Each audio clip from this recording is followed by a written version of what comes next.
Okay, folks, so it's midday on Monday, the 29th of August. And this is a site specific. There'll be a bunch of new videos being released in 48 hours from now, but this is site specific about something that's really got me going. We're heading into a big Mercury retrograde, but it's unusual in that Mercury's going to be opposite Jupiter for 6 weeks. Mercury opposite Jupiter. Mercury moves so fast, it never strays far from the Sun from an Earth-based perspective. So whenever Mercury is opposite Jupiter, Jupiter is always going to be retrograde. Has to be, because Jupiter will be the other side of the sky from the Sun, astrologically speaking. Normally, when we get a Mercury opposite Jupiter, Jupiter's going retrograde one way and Mercury's moving forward the other way. So it'll be, the whole thing will be start to finish 2 or 3 days. That's normal. But then you get Mercury retrograde opposite Jupiter retrograde, which is what we're going to get. We're going to get Mercury moving forward to oppose Jupiter for the first time in about 4 or 5 days from now. Then Mercury's going to go retrograde and we'll get Mercury going retrograde opposite Jupiter, which will happen around the 20th, 21st of September. And then Mercury will stand still and start moving forward again, and we'll get Mercury moving forward opposite Jupiter again for the third and final time around October the 10th. So for the next 6 weeks, Mercury is going to be opposite Jupiter, and at no time is it going to be more than 5 or 6 degrees away from opposing Jupiter. So Mercury opposite Jupiter, what does it mean? Well, when I see it in a birth chart, I normally think, well, Mercury and Jupiter are quite good friends. You know, Jupiter's Mercury's father, they get on well. They both deal with the mind. Mercury deals with the lower mind. It deals with the way you read and write and think and speak and move, and the communication you have with yourself intellectually and mentally, and the communications you have with other through speech and text and video and email, and the communication you have with the world through socializing and traveling. Jupiter deals with the higher mind. It deals with long distance journeys, not so much for holidays or parties or beaches, more for culture study, anthropology and ethnicity.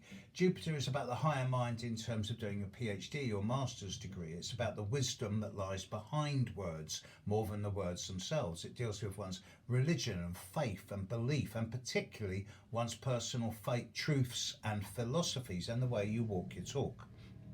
Mercury opposite Jupiter can come across as a bit of a storm in a teacup, situations that promise more than they deliver, but it normally brings a big degree of humour and optimism and hope, and it's not subtle or tactful. It can sometimes be a bit loud or verbally clumsy. Right. All of these things apply over this next 6 weeks, but there's a subtext here. As Jupiter is going retrograde through early Aries, this is going to impact, incidentally, this Mercury-Jupiter is going to impact on all Aries born in March, all Librans born in September, all Capricorns born in December, and all Cancerians born in June. These are the ones being directly impacted, but it's going to affect everyone next to us. But there's a subtext here. As Jupiter goes retrograde through early Aries, it will pass semi-square to Saturn around about the 20th of September, semi-square to Uranus around the 28th of September. Jupiter in the sky will be halfway between Saturn and Uranus. The Saturn-Uranus square of 2021 was the onset of the Ukrainian conflict, or the build-up to it, and it was certainly the second half of COVID. And it's the ongoing conflict between Saturn in Aquarius, which was saying, okay, we will move into the future, but with clear boundaries and structures, and I'm in control, you're in control. There is, the power is vested in the old structured authorities. Uranus in Taurus is saying, well, we've got to revolutionize our ideas of value and worth and profit and greed and money.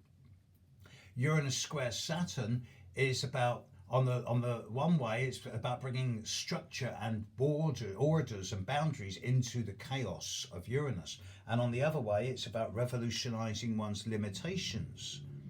And for many people, this Saturn-Uranus square is about releasing themselves from the purgatory of imposed structure, boundary and discipline and tradition, without going gung-ho of full speed ahead into the future.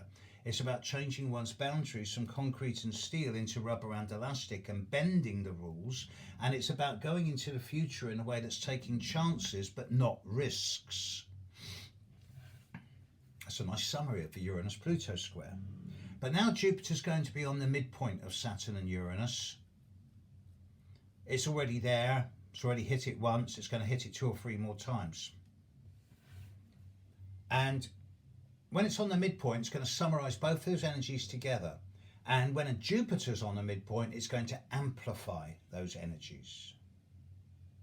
This is further compounded, but that when Jupiter is on the midpoint of Saturn and Uranus, particularly around the 16th through to the 21st of September, Mercury retrograde in the sky will be opposite Jupiter, making a square and a half to Saturn and a square and a half to Uranus. So it's going to be like a kite formation. You'll have 2 square and a halves, a square across the top, and 2 semi-squares going up to Jupiter.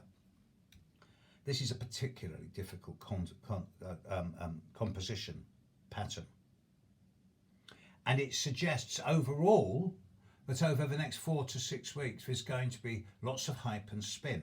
There's going to be lots of new stuff around the Ukraine war, around political situations in political and economic situations in different countries.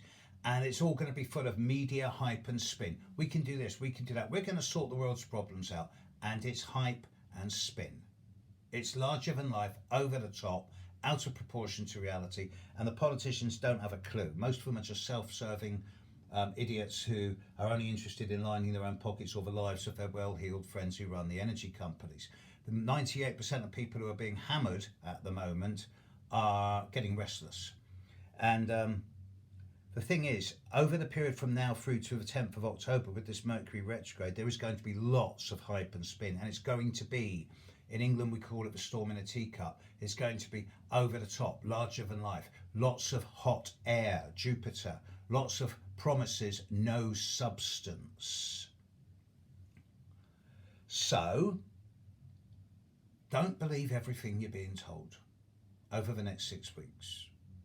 Because not only is it going to be hype and spin, there's also the danger here of the old systems desperately trying to cling on to power and eke the last droplets of money and power out of the old systems before they collapse. Because Saturn square Uranus, with Pluto at the end of Capricorn and with the big lineup that's coming up in mid-25 to mid-26, this is the end of the old systems. This is the end of the old things that we used to know as communism and capitalism. There's something new coming through, which will not be based on power and greed and corruption and jobs for the boys. It's something new. Women are going to be at the forefront of this, as are the youth. About bloody time. But this next 6 weeks, it's like the pimple on top of the boil. Really serious. There's a lot of hype and spin coming up. Don't buy into it. Don't spend large amounts of money. Don't make major changes, of course. Don't overreact. Don't get angry. Get even. Save your money. Pay what you need to pay. Prepare for the future. There is an optimism here. There is hope. There is a humour here. Mercury opposite Jupiter, great for humour. Most important of all, just remember the next 6 weeks, lots of false promises. Hype and spin. You heard it here first. Catch you later, world.